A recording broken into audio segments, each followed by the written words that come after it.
گھوڑے بے حد تھکے ہوئے ہیں۔ اس نے کہا تھا جانا طے ہے، دشمن پیچھے لگے ہوئے ہیں۔ میں نے کہا تھا دائیں طرف کی گھاٹی میں ہم چھپ جاتے ہیں۔ اس نے کہا تھا ناممکن ہے، تیروں میں ہم کھڑے ہوئے ہیں۔ میں نے کہا تھا غار میں کاٹیں ہجرت رت کی پہلی راتیں۔ اس نے کہا تھا اس کے بلوں میں سانپ اور بچھو چھپے ہوئے ہیں۔ میں نے کہا تھا پیاس کے مارے کالی ریت پہ مر جائیں گے۔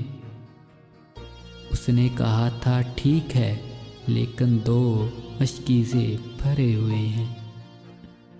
میں نے کہا تھا اس سے آگے چھپنے کی کیا ضرورت ہوگی۔ اس نے کہا تھا ڈرتے کیوں ہو، آگے قلعے بنے ہوئے ہیں۔ میں نے کہا تھا 2 ہی ہیں ہم، شہر ستم جانے والے۔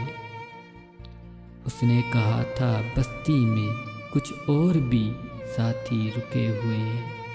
میں نے کہا تھا اب کیا ہوگا، دشمن سر پر آ پہنچا ہے۔ اس نے کہا تھا غار کے منہ پر لاکھوں جالے تنے ہوئے ہیں۔ میں نے کہا تھا یہ تو بتاؤ کس کی طرف مہمانی ہوگی۔ اس نے کہا تھا یثرب والے ایک دوجے سے بھڑے ہوئے ہیں۔ میں نے کہا تھا آج نہ جائیں، گھوڑے بے حد تھکے ہوئے ہیں۔